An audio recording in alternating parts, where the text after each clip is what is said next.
لو كسلانة كده زي حالاتي وعندك حاجات كتير وعايزة تقومي تعمليها ومش عارفة تعملي ايه، حاسة كده ان انت طاقتك خلصانة، تعالى اشجعك واقولك هتعملي ايه. بصي هخليكي شعلة نشاط كده، هتقومي تخلصي الشقة وتخلصي اللي وراكي بدون ما تحسي. احنا كنا معتقدين ان الامتحانات خلصت واحنا بقى نقعد نرتاح. على ما اعتقد كده الامهات مش مكتوب لها راحة يا جماعة. خلصنا الامتحانات برضو ولسه بنصحى، يعني بصوا عايزة اقولك ما بنامش كويس خالص، واليوم عندي كده متقطع. ولو كل ام زي كده بقى معاها بيبي بيسهرها، ربنا يعينك ويقويكي. فانا جالك النهارده كده اقولك يلا تشجعي معايا، قومي شوفي وراكي ايه. بس يلا قبل ما نبتدي الفيديو هنصلي على حبيبنا وشفاعنا، اللهم صل وسلم وبارك على سيدنا محمد عدد ما في علم الله صلاة دائمة بدوام ملك الله. ما تنسيش بقى تحطي لايك حلو زيك، وعايزاكم يا بنات كده ايه تشجعوني كده عشان القناة وقعت خالص. فعايزاكم كومنتات ولايكات وتشيروا القناة مع اصحابكم. بصوا ابتديت معاكم اليوم بايه بقى. كنت قايمه والله ما قادره، كنت تعبانه جدا، ويعني عشان ما بنامش كويس وما بنامش اصلا بالليل فببقى مش قادره. بصوا اللي انا بوريها لكم دي شوكولاته انا عاملاها في البيت، حلوه قوي حلوه. بصوا هتديكي كميه طاقه مش طبيعيه. فانا عملت قهوه بلبن وقلت اخد بقى قطعه من الشوكولاته دي، اصلا كانت اخر قطعه. فانا اصلا مش بشرب الفتره دي يعني ايه حاجات اصلا فيها قهوه الا كل فين وفين، عشان خاطر الرضاعه وعشان انا برضو ماليش فيها قوي. بس لما بقوم حاسه ان انا مش قادره بقى وكسلانه ورايا حاجات كتير ومش عارفه اعمل ايه، فبحب اخد فنجان القهوه. طب ما عندكيش شوكولاته ممكن تاخدي معاه بلح، بس افطري اي حاجه، اي سندوتش الصبح قبل ما تاخدي القهوه عشان ما تتعبيش. وابدأي ان انتي خدي جنبيه اي حاجه. القهوه اصلا الناس اللي بتلعب رياضه وعارفه الموضوع ده او تروح جيم او كده لازم تاخد فنجان كده قهوه وتاخد معاه كام بلحه ومزايا، او ممكن تاخدي مثلا معاه حته شوكولاتايه. الشوكولاته حلوه جدا اللي انا عاملاها في البيت دي، حلوه قوي، ممكن تدوها للاولاد مفيده. فانا ان شاء الله مره كده تانية هي خلصت، فانا ان شاء الله هعمل غيرها وسهله وبسيطه وفي دقايق كده فعلا هتقفي تعمليها. فانا عملتها وكانت دي اخر قطعة فطرت بيها معاكم كده مع مع القهوة عشان اقوم. وفعلا والله يا بنات ادتني طاقة، انا كنت كسلانة كسل. بصوا شكل البوتاجاز عامل ازاي. ده طبعا الفيديو المفروض كنت انزله لكم بعد التفريزات على طول، بس انا مش عارفة مكسلة ليه كنت اعمل مونتاج. النهاردة بقى قررت اعمل مونتاج وانزل لكم الفيديو بعد ما خلصت التفريزات. طبعا كنت بسبك زي ما انتوا عارفين طماطم وكده، وقعت على البوتاجاز. الكلام دوّة بقى كان بالليل، فأنا ما قدرتش أغسله بالليل بقى، كنت تعبانة واقفة على رجلي بقى عشان أعمل التفريزات، وقفت وقت طويل فنمت. تاني يوم بقى صحيت زي ما أنتم شُفتوا ما كنتش قادرة. بس أنا هاقول لكم حاجة يا بنات حلوة أوي، والله العظيم بجد يعني أنا برضه عايزاكم إن أنتم تاخدوا الأفكار ديّة لو حد زي حالاتي كده. لمّا جيت اتكلمت معاكم عن التفريزات، قُلت لكم أنا مش هافرّز زي كل سنة، يعني التفريزات كلها ورا بعضها ومش هانزل أجيب حاجتي. أنتِ ممكن النهارده ده مناسب ليكِ، بس بُكرة ممكن ما يبقاش مناسب، تبقي أنتِ هو نفس الشخص، بس الظروف اللي إحنا بنتحط فيها هي اللي بتخلّينا نغيّر حاجات إحنا كنا ماشيين عليها.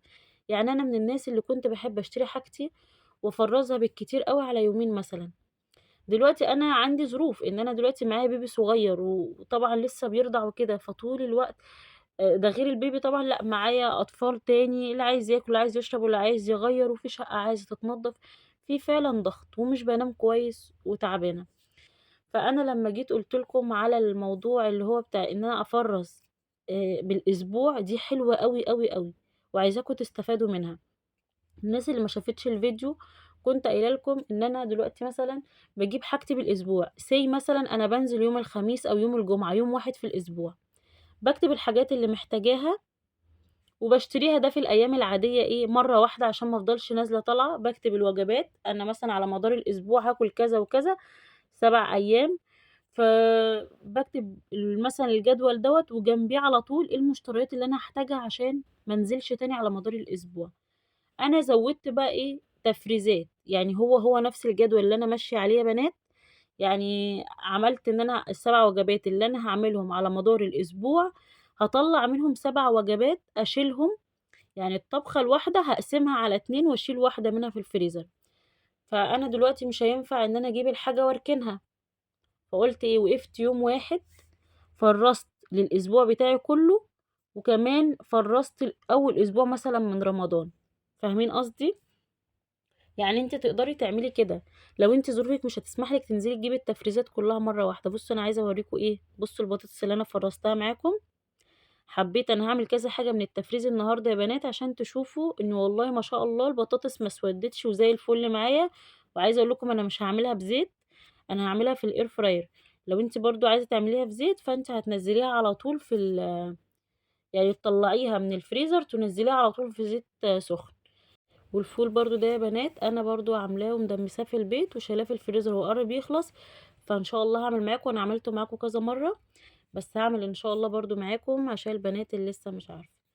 فهاطلّع دلوقتي برضه فلفل ألوان أورّيكم برضه ما بيجرالوش أي حاجة وزي الفل. عايزة أقول لكم جيت أغلي اللبن لقيت اللبن قطع الحمد لله، بقى لي كام مرّة كل ما أجيب اللبن ألاقيه قطع، فباسأل الراجل قال لي: "يمكن في حاجة في الحلة أو المكان اللي أنتِ بتغلي فيه." قُلت له: "لأ ما فيهاش حاجة." بس استغربت من حاجة فعلًا لمّا أنا غيّرت اللبن تاني يوم غليته في حاجة تانية لقيته ما قطعش، فممكن معقولة الحلة أو الكاسرولة أو الحاجة اللي أنتِ بتعملي فيها تبقى سبب تخلّي اللبن يقطع؟ حاجة غريبة، مش عارفة. بطاطس أهي دهبية جميلة بدون زيت ولا أي حاجة وزي الفل يا بنات.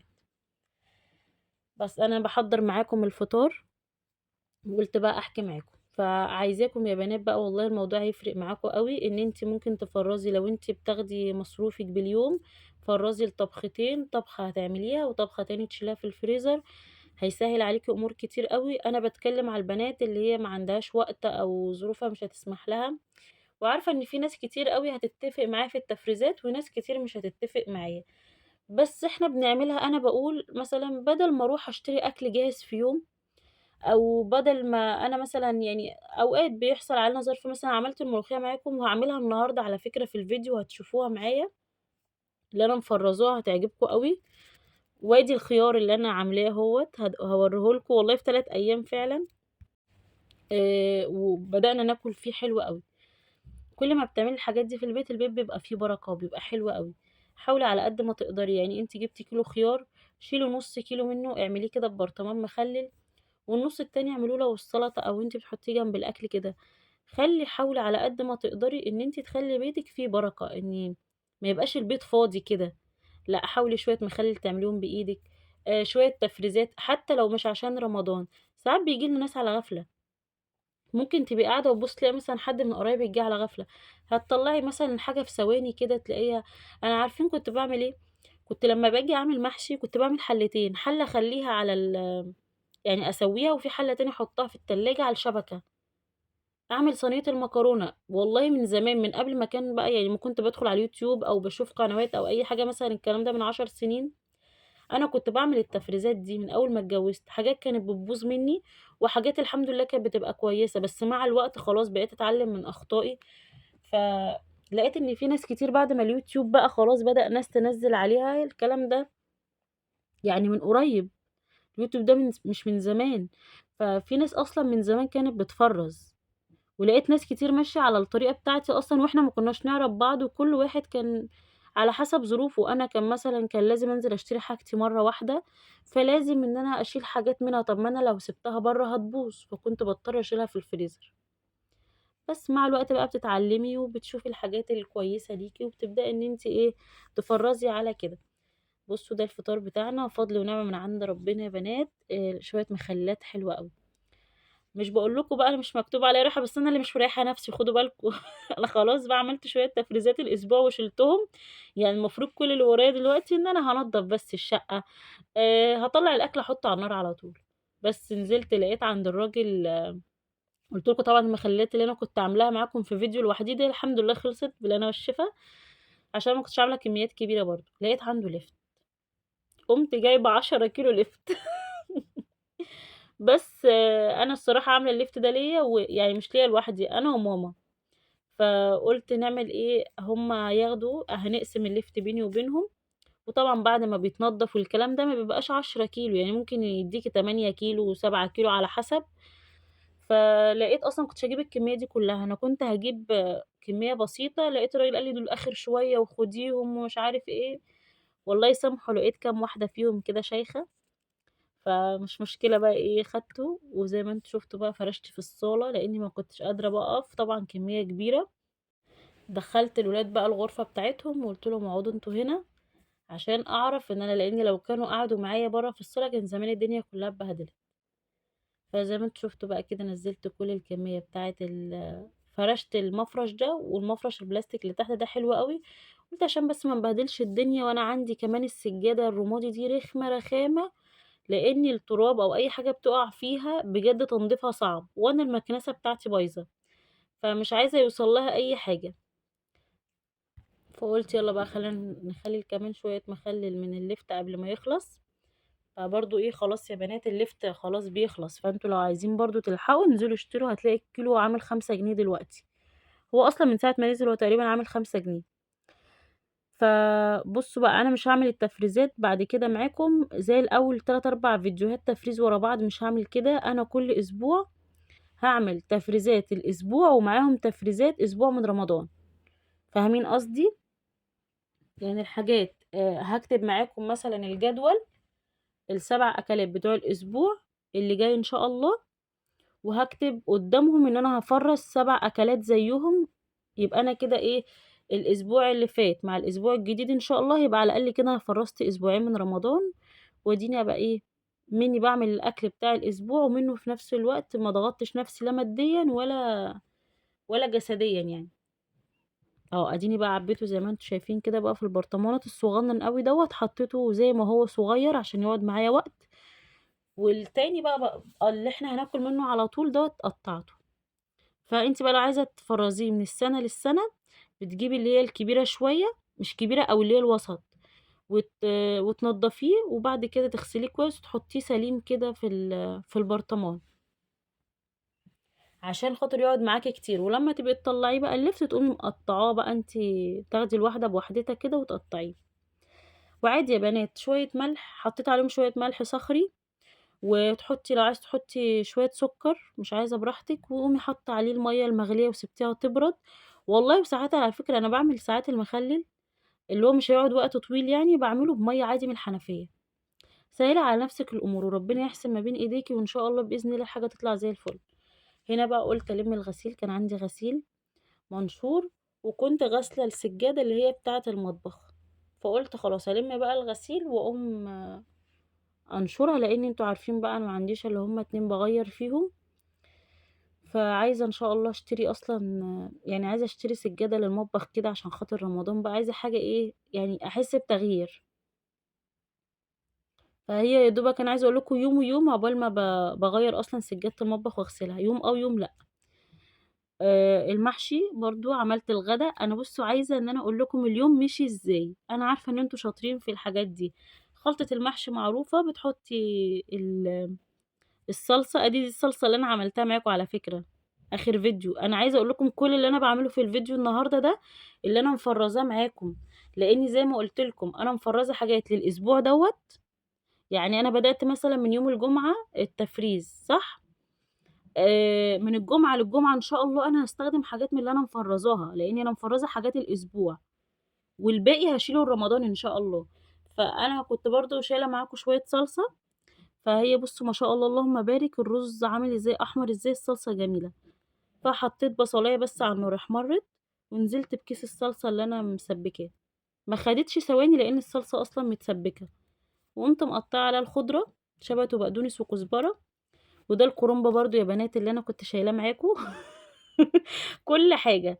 هي دي بقى الحاجات، بُصّوا دي جمالها بقى، إن أنتِ تجيبي الحاجة جاهزة يا دوبك أهو هالِف حلة المحشي على طول، هاعمل الفراخ برضه كان عندي فراخ في الفريزر بس مش مستوية، ومطلّعة كمان كيس ملوخية، لإن الصراحة نِفْسي فيها جدًا، يعني أنا كنت مستنية هاعمل رُز وملوخية وفراخ، فقُلت لأ أنا هاعمل محشي وجنبيه شوية ملوخية، مش عارفة الملوخية يا جماعة مُغرية، لازم تجرّبوها، هاورّيكم أصلًا لونها عامل إزاي، اللهم بارك خضرا وجميلة جدًا.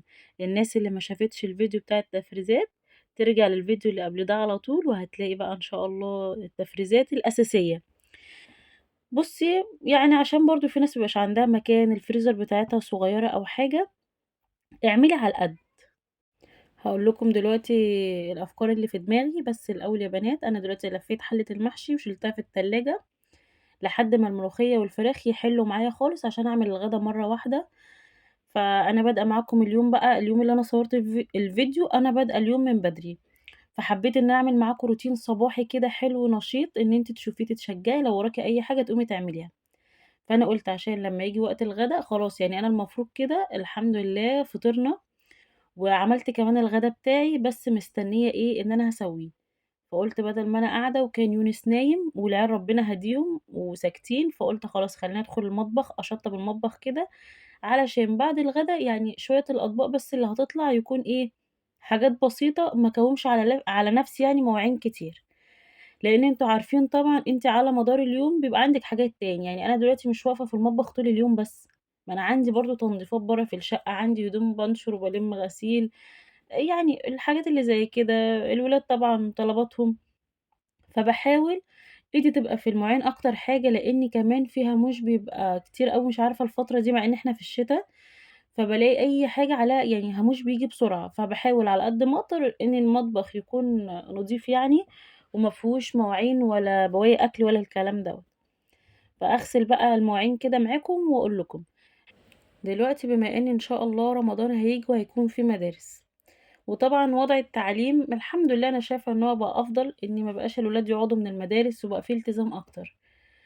فطبعًا الموضوع هيبقى صعب جدًا على أمهات كتير، وهو ده اللي خلّاني أفكّر في الموضوع دوّة، إن أنا أحاول اليومين دُولة أخلّص موضوع الحاجات اللي هي يعني بتاعة رمضان من بدري. يعني أنا كنت في الأغلب مثلًا إيه، باضغط نَفْسي وأجيب كميات كبيرة وأقعد أجيب مثلًا 10 كيلو بسلة وأقعد لأ، فأنا فكّرت لأ، مش هاعمل كده لإن أنا مش قادرة. طَب أنتِ مش هتقدري بقى تعملي اللي أنا باعمله مثلًا كل أسبوع تجيبي الحاجات اللي أنا باقول عليها ديّة مثلًا معايا وتفرّزيها. هاتي ورقة وقلم، دي نصيحتي لأي بنوتة وبرضه هاعمل لكم فيديو عن كده. فأنا حابة أدّيكم أفكار مش أكتر. اكتبي 30 يوم، نفترض إن أنتِ مثلًا أول يوم تقريبًا عند الشعب المصري كلّه بيعمل بَط وورق عنب وكده مثلًا، هو أنا هاقول لِك يعني وأنتِ بقى حسب إمكانياتِك، أنا باقول مثلًا، وتاني يوم رمضان بيبقى بواقي الأكل معروفة، لإن إحنا أول يوم بنبقى عاملين أكل كتير، فتاني يوم بيبقى البواقي، فممكن تكتبي كده ال30 يوم اللي أنتِ عايزة تعملي فيهم إن شاء الله، كل يوم تكتبي مثلًا أول يوم أنا هاعمل كذا وكذا، وحتى العصير اللي أنتِ هتكتبيه اللي عايزاه اكتبيه، كل حاجة أنتِ هتعمليها مثلًا أول يوم، يعني ابدئي اعملي إيه، أول يوم كذا، تاني يوم بواقي الأكل مثلًا، تالت يوم هاعمل كذا وكذا. معروف إن آخر 15 يوم بقى في رمضان أو آخر فترة في رمضان بيبقى الأكل عادي خالص عند الناس كلها، فممكن تبدئي تعملي كده، وكل ما تنزلي ويبقى معاكِ فلوس زيادة تقدري تجيبي مثلًا أنا هاجيب النهارده البطاية واشيلها، يعني تشطبي على كلمة البطاية بقى. تاني مرّة نزلتِ فجبتِ ورق عنب، فتقومي إيه خلاص أنا جبت ورق عنب وتقومي إيه، خلاص كده العزومة بتاعة أول يوم أو أول يوم مثلًا أنا عملت فيه كذا. تالت يوم أنتِ مثلًا عايزة تعملي مكرونة بشاميل، فتقومي جايبة اللحمة المفرومة مثلًا نُص كيلو لحمة مفرومة، فبجد ممكن برضه الموضوع ده يبقى حلو، يعني قصدي إن أنتِ تبقي ملتزمة وتبقي كاتبة أنتِ عايزة إيه عشان ما تحسيش إن أنتِ تايهة. ده في حالة لو أنتِ مش قادرة إن أنتِ تعملي تفريزات مرّة واحدة أو مرّة في الأسبوع، الموضوع دوّة هيسهّل عليكِ. ودايمًا أقول لكم أنا من ساعة ما بدأت إن أنا أكتب كل حاجة بالورقة والقلم، فعلًا حاسة إن أنا يعني عارفين اللي أنا بافضّي أفكاري، وباحس إن أنا إيه، لأ باعرف أتصرّف، لإني الأول كنت باقعد إيه، أنا عايزة أعمل وأجيب وأعمل، لمّا آجي بقى أعمل الحاجة دي أكون نسيتها أصلًا، أو لمّا أنزل أشتري الحاجة كنت أقعد أقول ده أنا ناقصني كذا وناقصني كذا وأنسى. فعلًا أنزل أشتري حاجات تانية خالص غير اللي أنا محتاجاها للبيت. لمّا بدأت إن أنا أكتب كل حاجة، خلاص عرفت إن أنا نازلة مثلًا أنا معايا 500 جنيه، فكنت الأول أنزل مثلًا بال500 جنيه دُولة أشتري حاجات غير اللي أنا محتاجاها وأفضل عايزة الحاجات اللي أنا محتاجاها. دلوقتي لأ، بابتدي الأول أشتري الحاجات، نفترض إن أنا صرفت على الحاجات اللي أنا محتاجاها للبيت كلّه 400 جنيه واتبقى معايا 100 جنيه، لو أنا بقى محتاجة حاجة زيادة باجيبها. فإن أنتِ تكتبي وتبقي مطلّعة كل أفكارِك على ورقة، الموضوع حقيقي هيفرق معاكِ. فأنا إن شاء الله هاعمل فيديو إن إزاي نحاول نضبّط أكلات 30 يوم، وهادّيكم أفكار أكلات إيه اللي ممكن إن شاء الله تعملوها، هابدأ معاكم من بدري كده، وفي يوم برضه هافرّز معاكم اللي هو مثلًا الفول، الحاجات اللي إحنا بنحتاجها للسحور، لإن دي أصلًا أنا باعملها، يعني رمضان أو غير رمضان باعملها، يعني البطاطس والفول من الحاجات مثلًا اللي بتبقى أساسية، في ناس بتحب تفرّز طعمية بس أنا يعني إحنا مش من عشاق الطعمية أوي، بنحبها وكل حاجة بس مش لدرجة إن إحنا نتسحّر بيها لإن هي فيها زيت، وأنا مش باقدر آكل حاجة فيها زيت بالليل وجوزي نفس الكلام، وده كان سبب إن إحنا أصلًا نجيب الair fryer عشان الزيت. ممكن بقى بطاطس مهروسة والحاجات دي، بس البطاطس طبعًا مش هنخزّنها يعني المهروسة أنتِ يا دوبك هتحطيها على النار وتقشّريها ما بتاخدش وقت. هادّيكم برضه أفكار إن شاء الله للسحور، أفكار طبعًا للعصاير، وإيه الحاجات اللي أنا باخزّنها في العصاير وفعلًا بتطلع حلوة، وإيه الحاجات اللي ما بتعجبنيش. يعني أنا باشوف ناس بتفرّز حاجات الصراحة ما بتبقاش حلوة في التفريز، بيصعب عليَّ أوي إن الناس ممكن تدفع فيها فلوس وتشتريها و وتركنها وتبوظ منها. فأنا أكتر حاجة باحب أخزّنها المانجا، عصير البرتقان بالجزر أو ممكن برتقان بس. طبعًا بنجيب سوبيا بقى والتمر، وإن شاء الله برضه هاعمل معاكم تحضيرات تمر حلوة أوي، اللي هي للضيافة أو اللي هو برضه أنتم تاكلوا منها بعد الفطار. التمر من الحاجات الجميلة أوي يا بنات برضه اللي بيدّي طاقة، لإن إحنا بنبقى صايمين وقت طويل، ففي ناس ما بتحبش تاكله كده، فإحنا إن شاء الله نعمله كده بحشوات حلوة، بس أنا مش عايزة إيه، يعني مش عايزة أعمل كلّه مرّة واحدة لإن الموضوع صعب.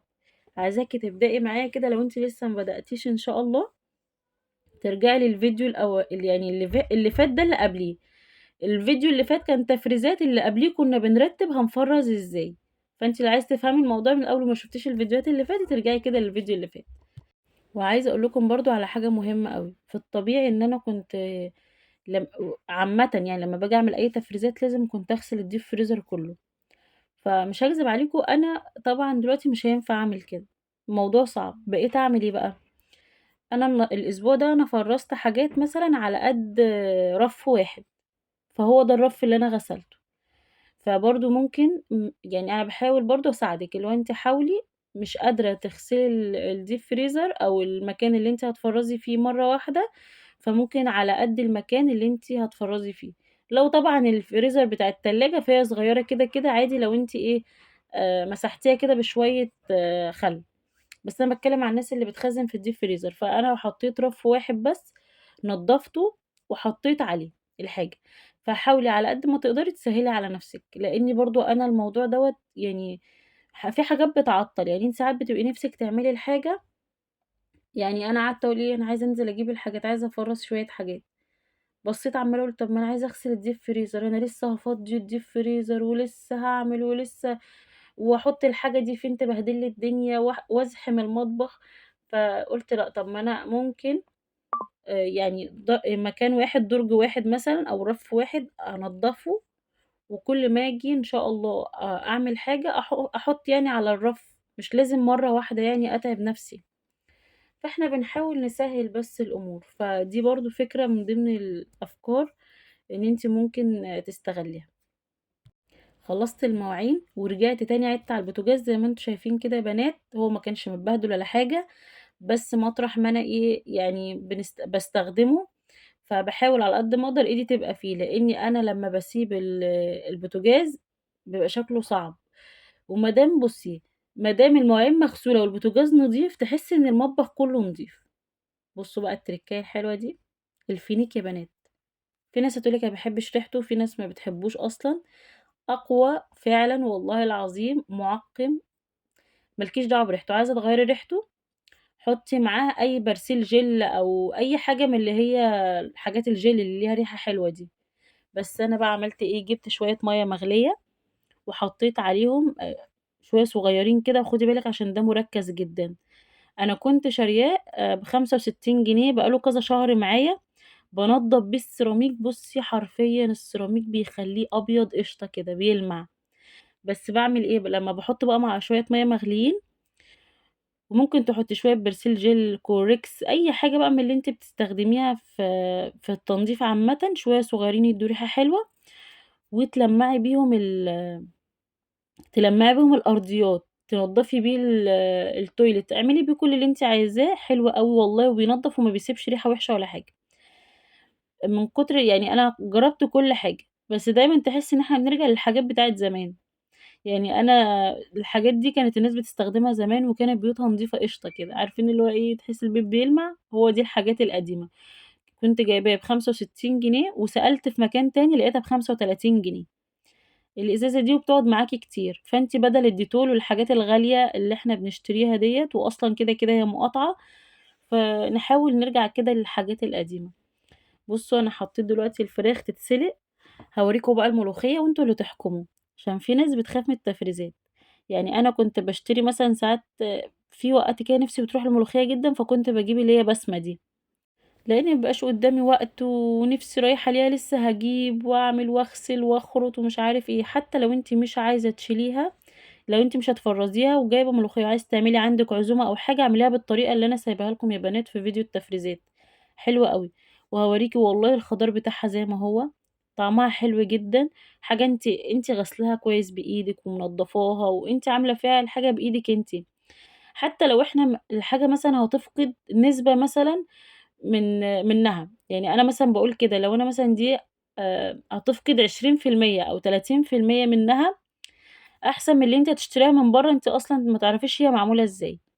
الحاجات دي اعمليها كده خلّيها في البيت لأي ظروف، يا ستي طول ما أنتِ قادرة تجيبي وتطبخي اعملي، لكن شيلي لِك كيس، كيسين من وقت للتاني، الحاجة غليت، الأسعار مثلًا بترتفع مرّة واحدة ما إحنا بنشوف. يكون عندِك الحاجة، ما تبقيش بقى مضغوطة لازم أجيب، يعني الطماطم مثلًا، إحنا بنفرّز الطماطم ليه؟ لإن الطماطم بييجي عليها وقت بتبقى 30 جنيه، يعني أنا عشان أنزل أعمل طبخة هاجيب 2 كيلو طماطم وشوية خضار هاعدّي ال100 جنيه وأنا أصلًا ما عملتش حتى جنبيهم لحوم ولا رز، فأنتِ لمّا تعملي شوية الحاجات الأساسيات دي حلو أوي. بُصّوا الخضار بقى يا بنات، بس سِبتها تحِل خالص، حبيت برضه إن أنا أوريكم عشان البنات اللي هتفرّز معايا تبقى عارفة الحاجة بتستوي إزاي. ما تحطيهاش متلجة، استني لمّا تحِل خالص، وقُلت لكم برضه في فيديو التفريزات برضه أنا باعملها عشان الناس ما تدعيش عليَّ، أنا باستنى لمّا تفُك خالص يا بنات وباحطها الأول في الحلة، وبانزّل عليها الشوربة، يعني أنا حطيت 3 كبشات شوربة على كيس الملوخية، فبس كده، أنا لسه ما كنتش هاحط الغدا، أنا مستنية بس جوزي ييجي إن شاء الله، وكنت هاحط الغدا وأعمل لها الطشة بتاعتها.